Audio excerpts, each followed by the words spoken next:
Donc aujourd'hui, on va voir un message qui ne fait pas partie de cette série Croissance qu'on a commencé depuis un moment. Ce message, c'est un message qui s'intitule Le Grand Mandat. Le Grand Mandat, ou si tu préfères, la Grande Commission.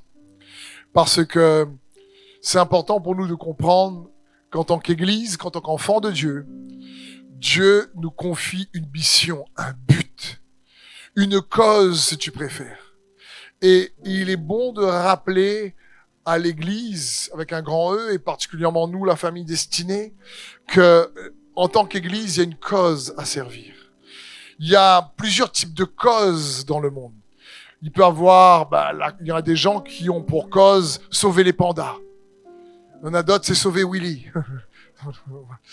Il y en a d'autres, c'est sauver l'environnement. Et c'est de bonnes causes. Et il y en a qui sont tellement convaincus à défendre leur cause, ils sont prêts à se coller sur la route et faire barrage.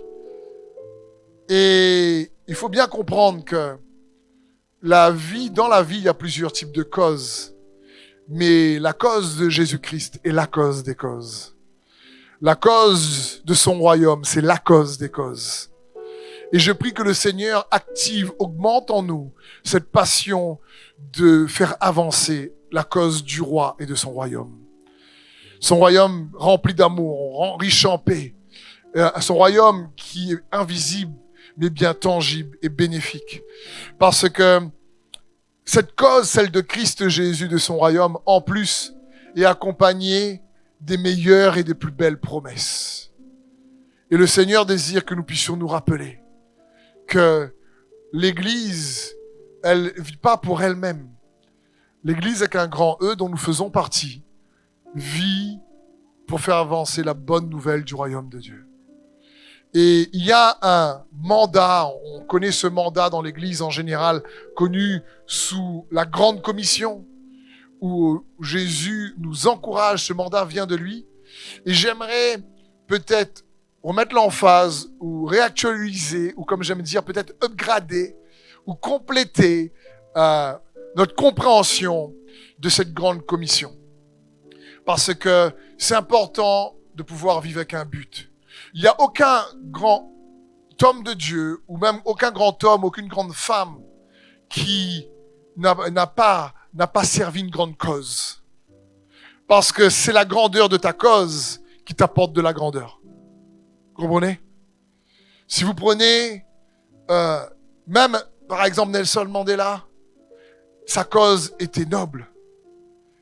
Et quand tu sers une grande cause avec conviction, automatiquement, cette cause cherche à te rendre grand. Humblement parlant, pas pour se vanter, mais pour que Jésus-Christ soit vanté. Parce que la Bible dit que celui qui se vante dans le Seigneur. Et donc, on va voir ensemble que dans la grande commission, le grand mandat, il y a 3 grandes dimensions. 3 grandes dimensions pour que nous puissions comprendre que la grande commission, pour qu'elle soit complète, il nous faut réellement vivre ces 3 dimensions. La première, oui, c'est l'évangélisation. Mais l'évangélisation, attention, c'est quoi? C'est pas juste faire des campagnes, parce que ça, l'Église avec un grand E le fait bien, d'évangélisation. Mais il n'y a pas que ça. L'évangélisation, c'est surtout annoncer la bonne nouvelle de l'amour du Père au travers du sacrifice de son Fils Jésus-Christ. Évangéliser, c'est annoncer une bonne nouvelle. Évangéliser, c'est qu'en réalité, tu deviens une bonne nouvelle pour les autres. Et que quand les gens te côtoient et te disent, c'est bon de te côtoyer. Et c'est, comprenons bien, annoncer l'amour du Père. Dieu a tant aimé le monde qu'il a donné son Fils unique, afin que quiconque croit en lui ne périsse pas, mais qu'il puisse recevoir la vie éternelle. Jean 3,16. C'est annoncer l'amour du Père. C'est important parce que on peut évangéliser en disant, si tu donnes pas ta vie à Jésus, tu vas aller en enfer. C'est pas comme ça. Et après on dit, mais Jésus t'aime fort. Ça crée une espèce de décalage.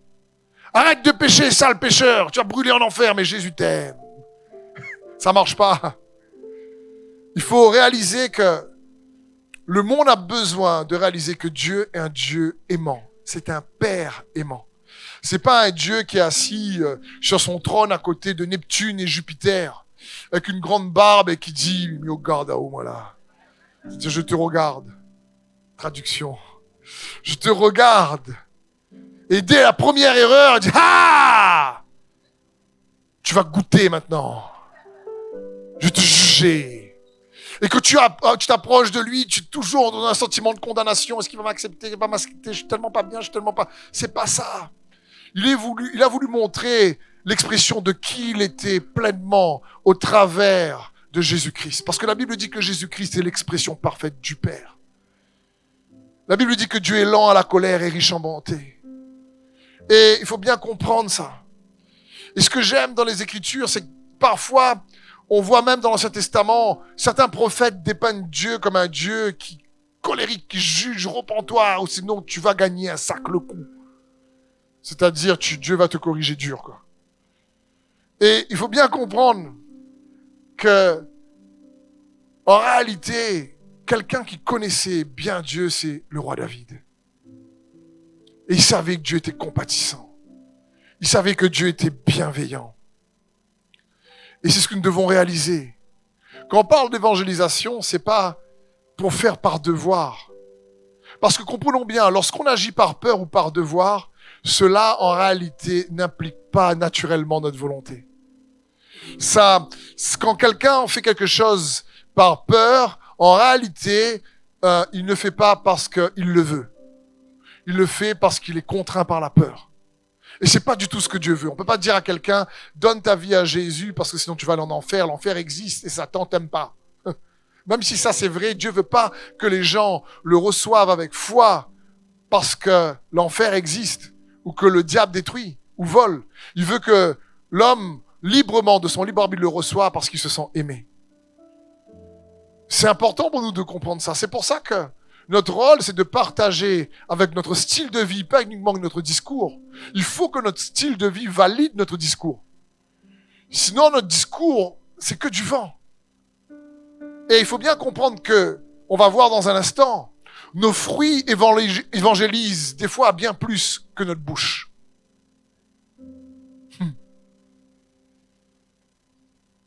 Ouais, je comprends. Là, certains peuvent dire à moi. Mais c'est important de comprendre ça, il faut chercher. Et on parle ici vraiment de dépeindre comment Dieu aime au travers de son Fils Jésus-Christ, comment il fait grâce, comment Dieu aime le pécheur. Comprenons bien, il déteste le péché, certes, mais il aime le pécheur. Il est bon de le rappeler. J'aime prendre cet exemple. Quand tu dis, par exemple, en tant que papa, maman, à ton ado, tu dis, écoute, maintenant qu'on a mangé, il faut que tu ailles faire la vaisselle. Et ton ado dit, fais pas la vaisselle, moi, je vais jouer à l'ordinateur. Et là, tu lui dis, si tu vas jouer à l'ordinateur, je te prive d'ordinateur. Et je te prive de sortie. Imagine. Et l'ado, j'ai fait ta vaisselle. Mais il fait la vaisselle par peur d'être privé. Quand quelqu'un a peur, il va le faire, mais il va pas mettre son cœur dedans. Et il faut bien comprendre que quand quelqu'un aime, par contre, imagine là, ton ado, tu as déjà mangé, dès que c'est fini, il dit, papa, maman, je vais vous aider à débarrasser. Écoute, je sais qu'il y a beaucoup de choses, tout ça à faire, mais je vais faire vaisselle pour vous faire gagner du temps. Qui a des ados comme ça?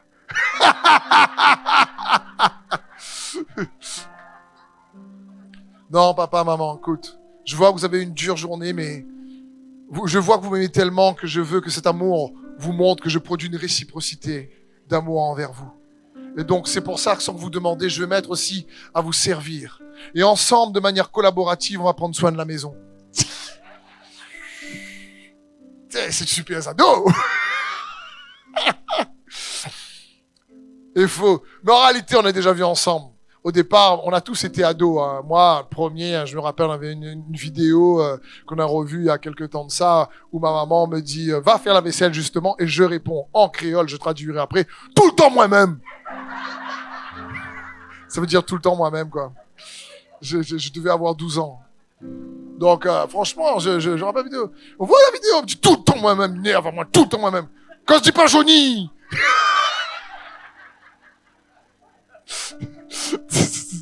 donc,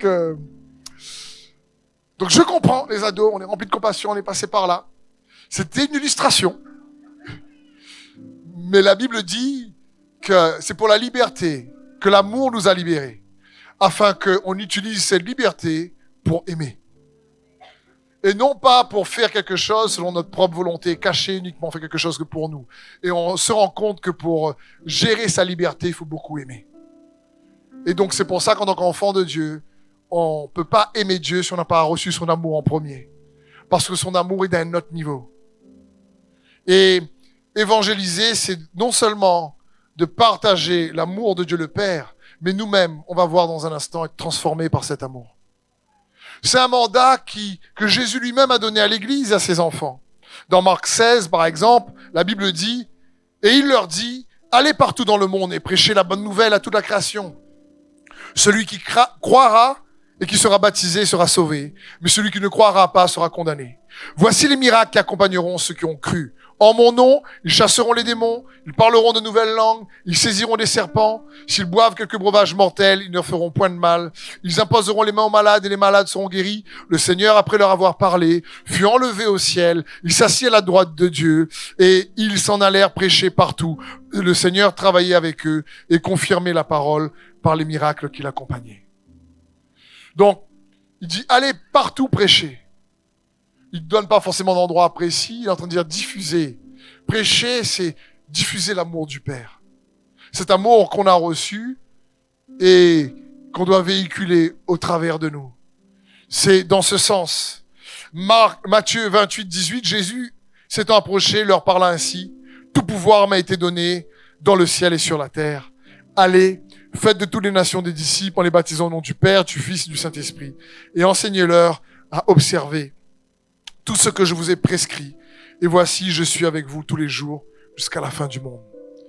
Et Jésus dit, allez. Il dit, mais enseignez-leur pour qu'ils deviennent un disciple. Et ça, c'est important. Également, on va voir ça dans un instant. Un autre passage dans Acte 1, à partir du verset 8, s'il vous plaît, nous dit, mais vous recevrez une puissance, le Saint-Esprit survenant sur vous, et vous serez mes témoins dans toute la Judée, dans toute la Samarie et jusqu'aux extrémités de la terre.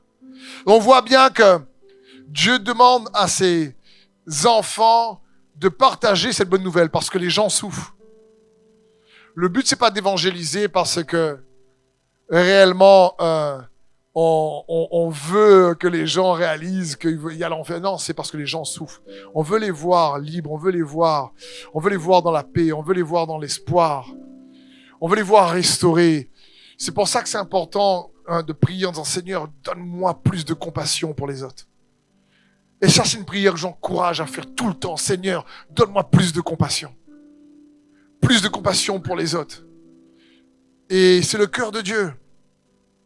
Et c'est ce que Jésus désire, une puissance pour délivrer les gens qui sont sous la puissance du diable, sont sous le joug de l'ennemi. Et donc Jésus nous dit, allez, il est en train de dire, passez à l'action, ne restez pas passifs, soyez intentionnels. C'est-à-dire, commencez, je suis avec vous. C'est dans ce sens. Et nous encourage d'y aller. Donc, comprenons bien, quand on parle du grand mandat, de la grande commission, on va dire, cette dimension de l'évangélisation est assez connue dans l'Église avec un grand E. Mais il y a une deuxième dimension importante également dans le mandat que Dieu nous donne, qu'il ne faut pas négliger et qui fait partie de la grande commission, c'est la transformation, faire des disciples de l'amour de Christ Jésus. Faire des disciples. Ça fait partie aussi de la grande commission.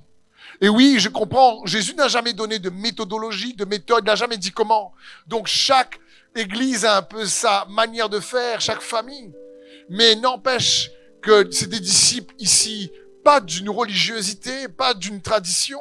C'est pareil, c'est des disciples qui grandissent dans l'amour, qui grandissent à l'image, sont transformés à l'image de Jésus-Christ, qui grandissent, qui portent le fruit de l'esprit. C'est dans ce sens. C'est des disciples qui connaissent et qui cherchent Dieu, et qui comprennent et qui expérimentent Dieu, sincèrement, et ça se voit dans leur vie. C'est dans ce sens. J'aime dire que avant sa résurrection, Jésus est apparu à la foule. Mais après sa résurrection, Jésus est apparu qu'aux disciples. Donc il n'y a que les disciples de Jésus qui connaissent le Jésus ressuscité. La foule le connaît, le Jésus selon la chair. Les disciples connaissent le Jésus selon l'esprit.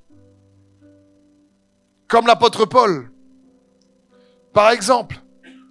Et donc, j'aimerais vous encourager à comprendre ça. Parce qu'une fois que tu es sauvé, l'évangélisation, qu'est-ce que Dieu veut? Une fois qu'on est sauvé, Dieu veut nous restaurer.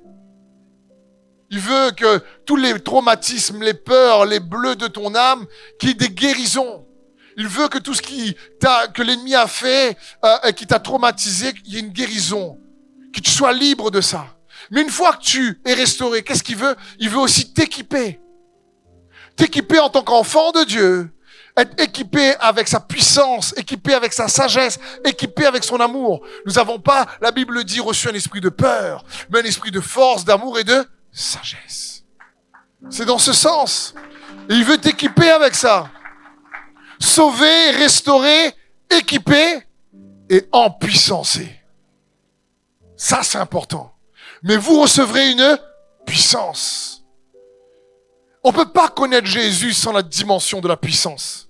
Et on reviendra là-dessus dans la série sur la croissance. Parce que Jésus a dit par exemple aux pharisiens, vous ne comprenez ni les Écritures ni la puissance de Dieu. Et pourtant, il s'adresse ici à des personnes qui connaissent la Torah par cœur d'un bout à l'autre.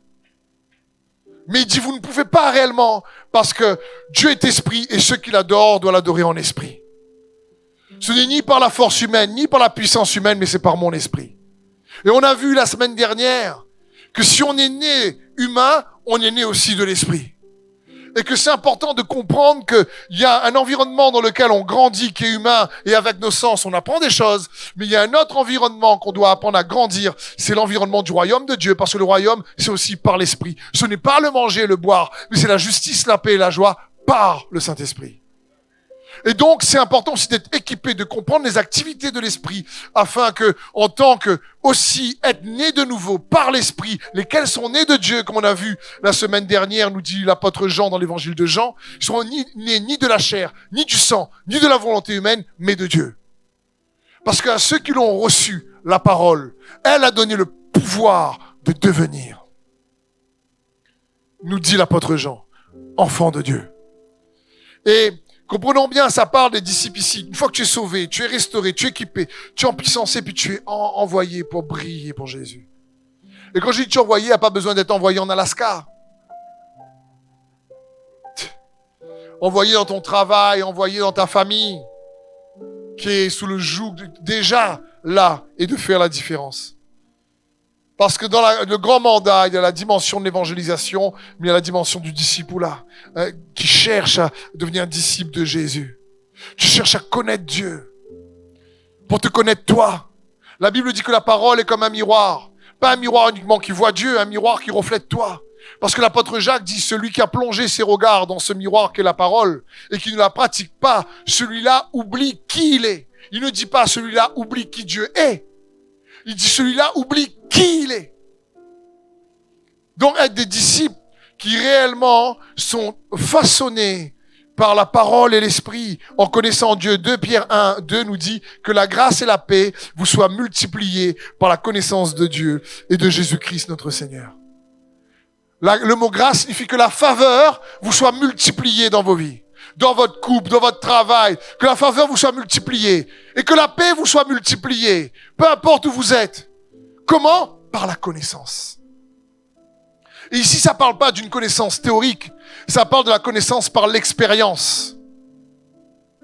Tu connais Dieu de plus en plus. La Bible dit, goûte et teste combien Dieu est bon. Là, ça parle d'expérience. Quand tu goûtes et que tu testes, ça parle d'expérience. Si je te montre une photo d'une jolie mangue greffe, quand il fait chaud, et je dis, tu as vu cette jolie mangue?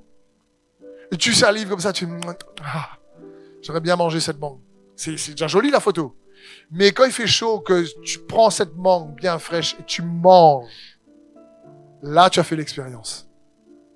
La Bible dit, teste et goûte combien Dieu est bon. Quand quelqu'un expérimente la bonté de Dieu, il en redemande. Il dit, plus Seigneur. Plus Seigneur. Et donc, il ne faut pas négliger cette connaissance par l'expérience. Et ce sont les disciples qui la reçoivent. Parce que il y a des bienfaits lorsque tu cherches à connaître Dieu. Il y a des bénéfices qui résultent de cette connaissance, ou tu préfères, de cette croissance en tant que disciple de Jésus-Christ. Lorsque tu sais que tu es sauvé et que tu t'engages intentionnellement à le connaître. La Bible dit par exemple dans le psaume 103 verset 2, « Mon âme bénit l'Éternel et n'oublie aucun de ses bienfaits. » Et voici la liste de ses bienfaits, quelques-uns.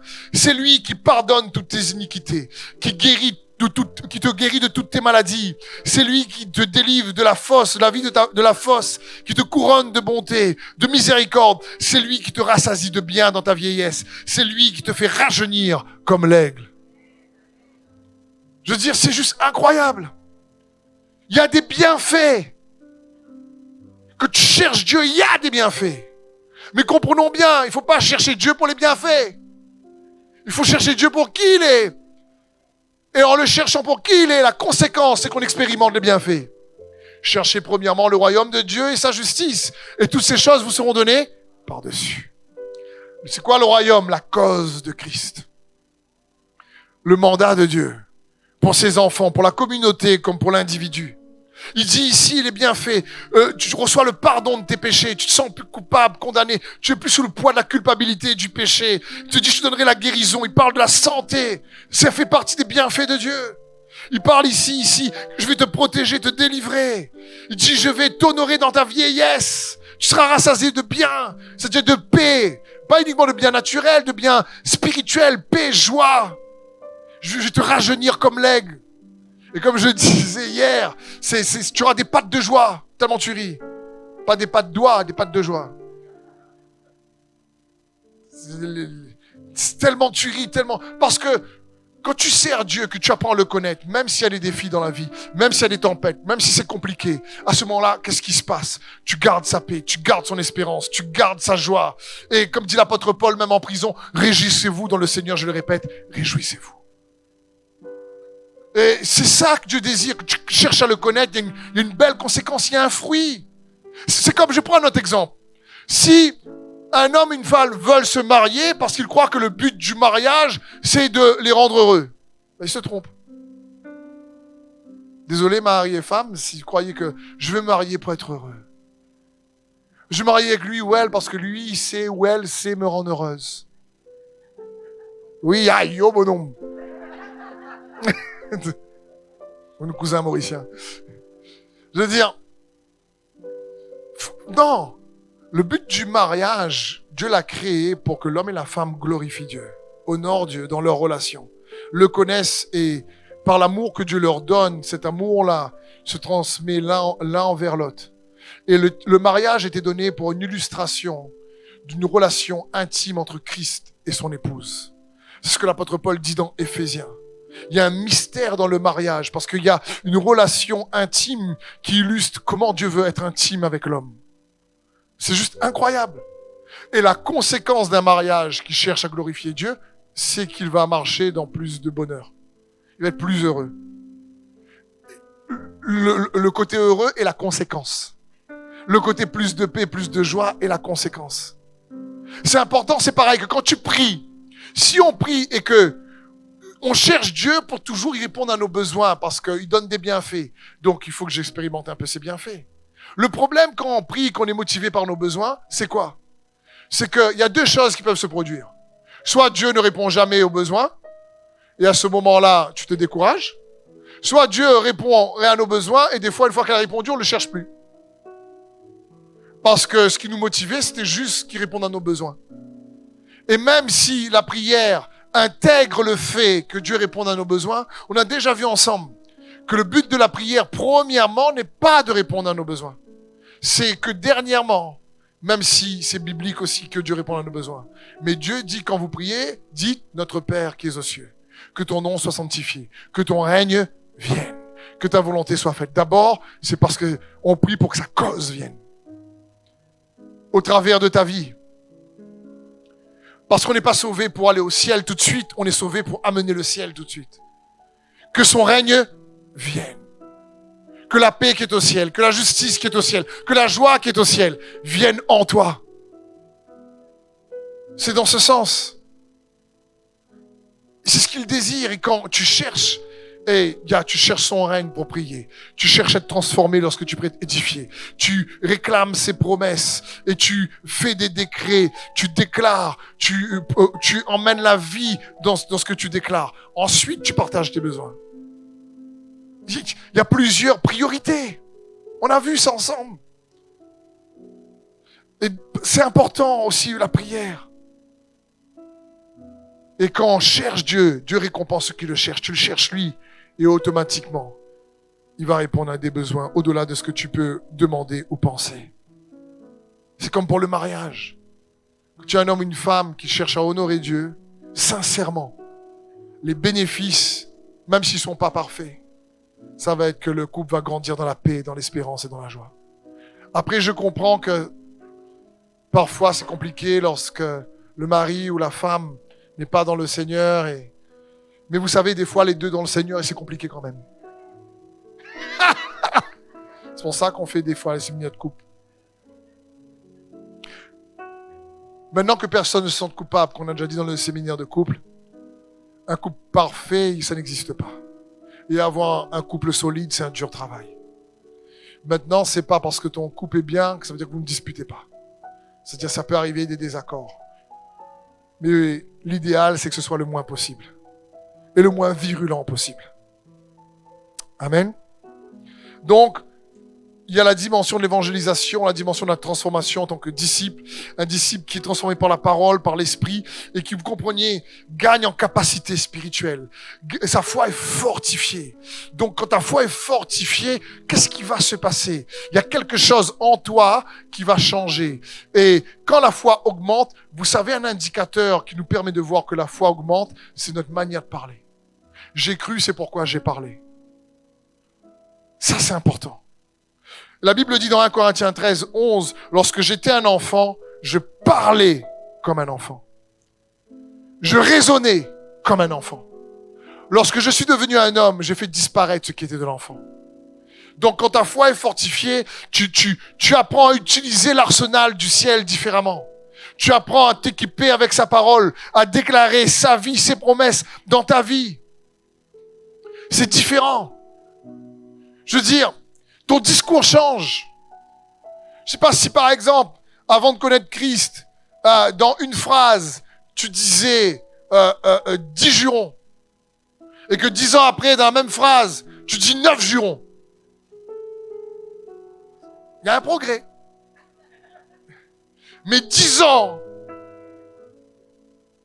parce que la foi fait en sorte que tu comprends, ton langage change. Mais pas uniquement par rapport à ce qu'on dit, par rapport à ce qu'on déclare sur les situations. Quand tu es fortifié dans ta foi, ton langage change. On voit, quand j'étais un enfant, je parlais comme un enfant. C'est-à-dire, au lieu de dire, par exemple, que tu es dans une situation d'adversité, au départ, tu dis c'est impossible. Que tu commences à être avec Dieu, tu dis tout est possible pour celui qui croit.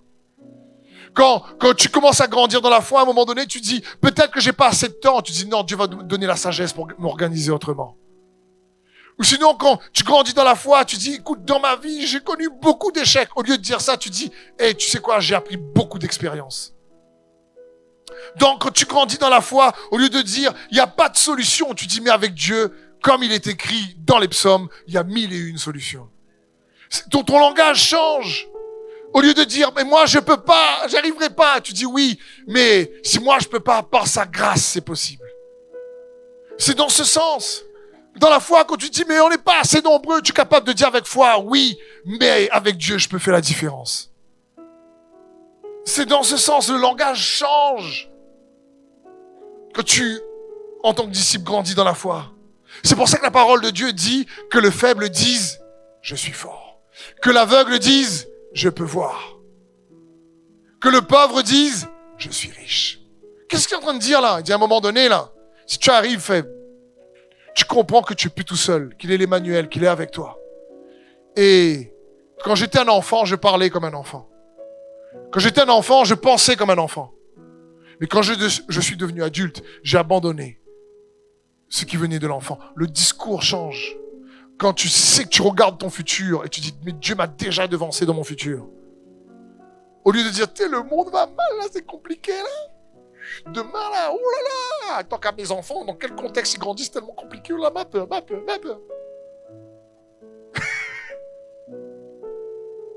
Mais pas, tu arrives à l'église, et je suis un enfant de Dieu, je suis esclave de la peur. Et puis, le lendemain au travail avec tes collègues, on a vu qu'arriver dans les actualités, c'est dur en ce moment. Ben oui, aujourd'hui, les enfants, comment ils tournent, tout ça, c'est pas possible. Et encore une fois, n'oublie pas, je l'ai déjà dit, quand tu dis Amen, ça veut pas dire ma prière est finie. Amen, c'est pas je raccroche le téléphone, Seigneur, m'écoute plus. C'est ce qu'on croit, nous. Ah, je suis plus que vainqueur en Jésus dans l'église, Amen! Puis tu arrives le repas du midi, alors par rapport à ta situation, c'est dur. C'est compliqué, j'y arrive pas. Mais tu viens de dire tu es plus que vainqueur. Oui, mais j'ai dit Amen, Seigneur m'entend plus maintenant. Comment ça, Seigneur, t'entends plus? Tu es en train d'annuler la déclaration que tu as faite dans l'église. C'est dans ce sens, un disciple de Jésus-Christ cherche à bâtir son église, la communauté. Il sait que l'église est un corps. Apocalypse 22, 17 nous dit, et l'esprit et l'épouse disent viens. Que celui qui entende ces paroles dise viens. Dis avec moi, mon frère, ma soeur, viens. Et comprends bien, quand ici, la Bible dit l'esprit et l'épouse, c'est parce que Dieu compose avec l'homme. L'esprit tout seul peut dire viens, mais Dieu invite l'épouse aussi à dire viens. Parce que sur terre, comme on a déjà vu ensemble, Dieu a donné l'autorité à l'homme, il a délégué. Et il prend plaisir à collaborer avec l'homme. Et il veut que l'homme soit inspiré de l'esprit. Dieu est capable de faire ressusciter la vallée des ossements desséchés par son esprit, mais il dit quand même à Ézéchiel, prophétise, déclare. Parce qu'il compose avec toi. Il compose avec toi. Et c'est ce qu'il désire. Et l'esprit et l'épouse disent viens. Acte 2, 41. Ceux qui acceptèrent sa parole furent donc baptisés. Et ce jour-là, le nombre des disciples augmenta d'environ 3000 personnes. Ils persévéraient dans l'enseignement des apôtres et dans la communion fraternelle, dans la fraction du pain, dans la prière. J'ai bien aimé, ils se rassemblaient à 3000 pour persévérer dans l'enseignement. Parce que s'il y a bien quelque chose qui fait un disciple, c'est l'enseignement. Parce que il faut bien comprendre la qualité de notre transformation, qu'on le veuille ou pas, est en lien avec la qualité des informations que l'on reçoit. Si quelqu'un reçoit que des informations religieuses à propos de Dieu, il risque de transformer comme quelqu'un de vraiment très légaliste, par exemple. C'est parce que Dieu veut qu'on aime. Il veut qu'on soit transformé à l'image de qui il est. Et s'il y a bien une qualité qui représente Dieu, c'est l'amour. Parole de Dieu est claire, Dieu est amour. C'est dans ce sens. Et persévérer, c'est comme si l'église, comme aujourd'hui, est un lieu de convergence, où il y a un enseignement partagé global. Mais à l'époque, ils se réunissaient tous les jours. Aujourd'hui, c'est compliqué. C'est plus la même rythme de vie. Donc c'est pour ça qu'on a rajouté l'école destinée. C'est comme ça qu'on rajoute un samedi en plus. Puis plus d'heures. Pour ceux qui veulent chercher Dieu, qui comprennent qu'ils ont un appel, une destinée. Et Dieu a donné des dons comme ça. Il a dit, Éphésiens 4:11, c'est la stratégie de Dieu pour équiper son église. Et l'église, c'est l'invention de Jésus-Christ, malgré les erreurs de l'homme. Malgré dans l'histoire que l'église a des fois, oui, fait des erreurs. Mais aux yeux de Dieu, l'église reste son invention. Et elle renferme en elle un potentiel extraordinaire. Parce qu'elle sert une cause magnifique. Et Éphésiens 4 nous dit, il a donné les uns comme apôtres, comme prophètes, comme évangélistes, comme pasteurs, docteurs, pour le perfectionnement des saints, en vue de l'œuvre du ministère et de l'édification du corps de Christ, l'Église, jusqu'à ce que nous soyons tous parvenus à l'unité de la foi, à la connaissance du Fils de Dieu, à l'état d'homme fait, à la mesure de la stature parfaite de Christ. C'est-à-dire, l'état d'homme fait, ça parle, si tu traversais... Par exemple, quand tu arrives à Jésus il y a quelques années et que tu rencontres une difficulté, si 10 ans après, tu rencontres la même difficulté et que tu réagis de la même manière, c'est dommage. C'est dommage. Parce que le but, c'est d'être équipé à la mesure de la stature parfaite de Christ. Premièrement, le grand mandat, c'est l'évangélisation, dimension de l'évangélisation, la dimension de la transformation. Ça parle de ressembler à Jésus, d'aimer plus, d'avoir plus de paix, plus de joie. Et troisièmement, un territoire impacté. Ça, c'est quelque chose qui fait partie aussi du grand mandat, souvent sous-estimé ou un peu trop négligé. Pourtant, mon frère, ma sœur, même si on est une jeune église ici, et il est important pour nous de focaliser ce but à atteindre, que la société puisse être au bénéfice de l'impact de l'église, dans le bon sens du terme. Et oui, l'église a fait des erreurs dans l'histoire. Donc l'État s'est protégé parce que oui, il peut y avoir des dérives sectaires, des abus. Donc automatiquement, il y a des choses que l'État a mis en place pour protéger. Mais j'aimerais te dire, même si l'État a séparé la République de la religion, ce que l'État aime recevoir et peut recevoir et veut recevoir, c'est l'amour qu'une personne a pour une autre. Ça, c'est important de comprendre. Parce que le monde se meurt et il a besoin de recevoir l'amour. Et ça, c'est une partie négligée de la Grande Commission. Il y a un indicateur qui s'appelle le bonheur national brut. Je sais qu'en étudiant en économie, le PIB, le produit, PNB, produit national brut. Mais il y a un indicateur qui s'appelle le bonheur national brut. Et le cœur de Dieu, c'est que les bénéfices de ses enfants qu'ils reçoivent, ils le partagent à d'autres. C'est pour ça que Jésus dit dans Matthieu 5, 13, vous êtes le sel. C'est qui vous? Vous êtes le sel de la? Il n'a pas dit vous êtes le sel de l'église. Vous êtes le sel de la terre. Mais si le sel perd sa saveur, avec quoi la lui rendra-t-on? Il ne sert plus qu'à être jeté dehors et foulé aux pieds par les hommes. Vous êtes la lumière du monde. C'est qui encore vous? Vous êtes la lumière du monde, pas de l'église. À nouveau. Une ville située sur une autre montagne ne peut être cachée. On n'allume pas une lampe pour la mettre sous le boisseau, mais on la met sur le chandelier. Et elle éclaire tous ceux qui sont dans la maison. Que votre lumière luise ainsi devant les hommes, afin qu'ils voient vos bonnes œuvres et qu'ils glorifient votre Père qui est dans les cieux. Lumière égale à quoi ici? Bonnes œuvres. C'est-à-dire là, on voit encore que l'évangélisation n'est pas complète si elle n'est pas backée, si elle n'est pas soutenue, si elle n'est pas fortifiée par des actions qui valident nos discussions. Comprenez? Parce que la foi sans les œuvres est morte. Même si la foi est déclaration, mais la foi est aussi action. Et ici, la parole de Dieu nous dit que votre lumière luise afin qu'il voie vos bonnes œuvres et glorifie le Père. C'est ce que je vous disais. Même si, là, il y a en France, par exemple, cette séparation de l'Église et l'État. Mais vous savez quoi? Quand tu fais du bien à l'État, lorsque tu recherches le bien de la ville, même si des fois l'État ne comprend pas la manière dont l'Église fonctionne ou adore Dieu, et que les gens peuvent te regarder et dire tout le temps ça l'Église même, sans l'Église même, et que automatiquement ils peuvent trouver ça bizarre, mais quand tu portes du fruit, ça les touche.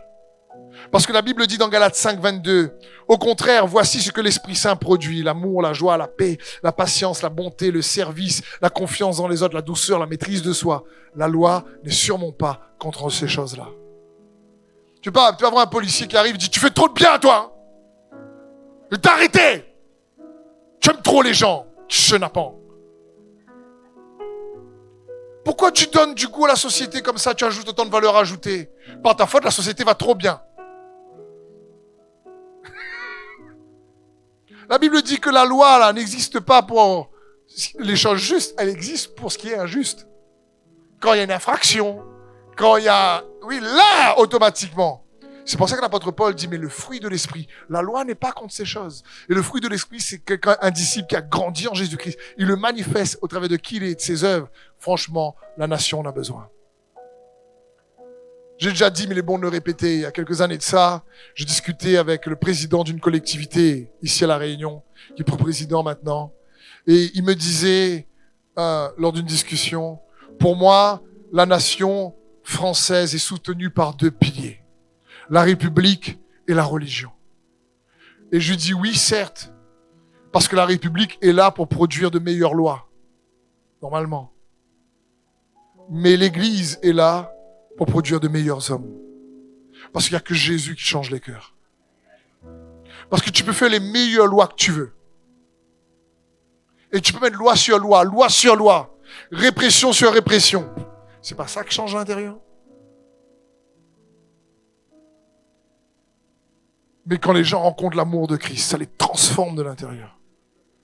C'est pour ça qu'on ne doit pas sous-estimer l'impact de l'Église. 1 Pierre 2,12 nous dit « Ayez au milieu des païens une bonne conduite, afin que là même où ils vous calomnient, comme si vous étiez des malfaiteurs, ils remarquent vos bonnes œuvres et glorifient Dieu au jour où il les visitera. » C'est-à-dire peut-être au départ, il ne comprend pas. Tu l'invites à l'Église, en t'en priant en langue, tu dis « C'est quoi ça ? C'est quoi ce truc ?» Et en même temps, en te côtoyant, il voit que ton amour, c'est pas que du discours. Et ça fait la différence. Jérémie 29,7 nous dit « Recherchez le bien de la ville où je vous ai mené en captivité et priez l'Éternel en sa faveur, car votre bonheur dépend du sien. » Quand je pense aux citoyens ukrainiens, quand la guerre est arrivée, ceux qui avaient des entreprises, des maisons, qui avaient construit, et le pays rentrait en guerre, et qu'ils ont dû abandonner papa, maman, famille, enfants des fois, partis. Mon frère, ma sœur, qu'on dit, il est important de prier pour notre nation, là, et de rechercher le bien de notre nation, là. Au lieu de commenter les actualités, c'est de dire qu'est-ce qu'on peut apporter en toute humilité, là où on est, pour apporter une valeur ajoutée dans le territoire où on est situé. Parce que la grande commission, le grand mandat, c'est 3 dimensions.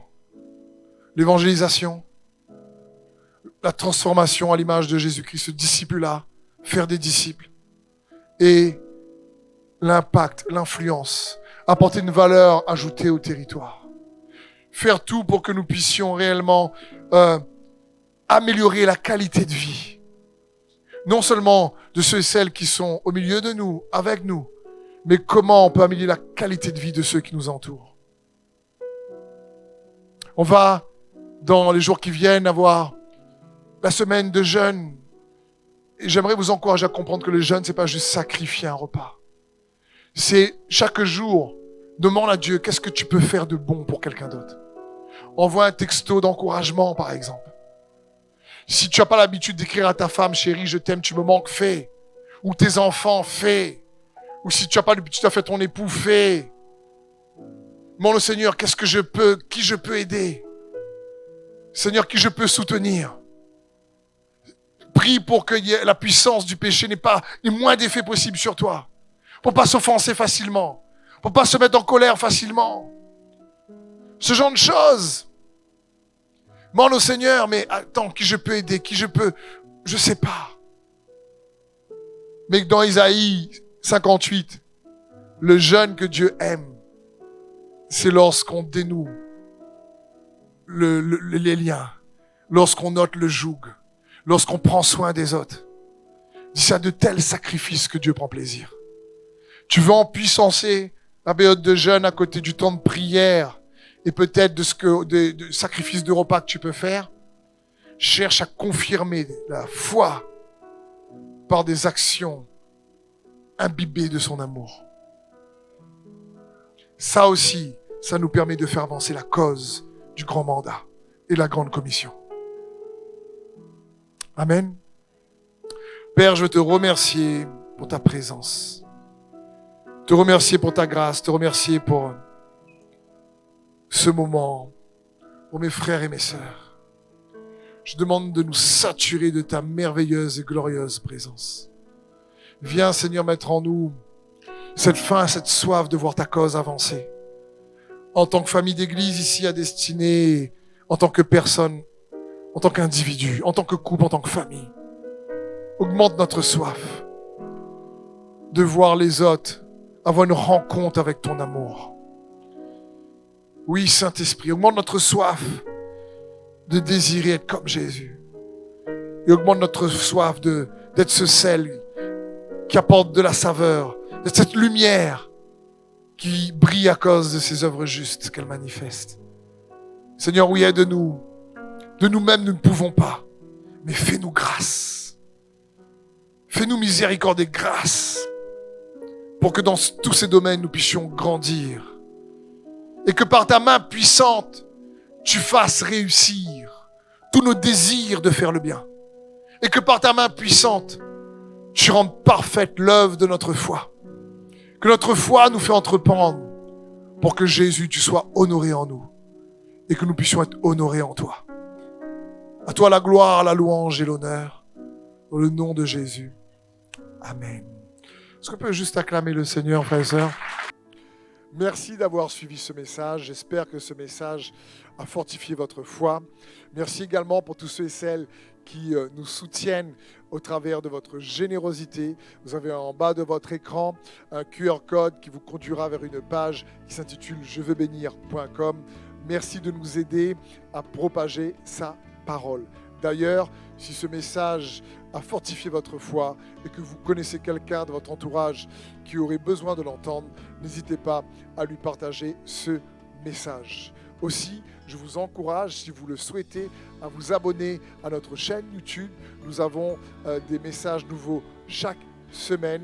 Nous sommes aussi présents sur d'autres médias dont vous aurez donc les liens dans la description ci-dessous. En tout cas, merci de nous avoir suivis. Soyez bénis.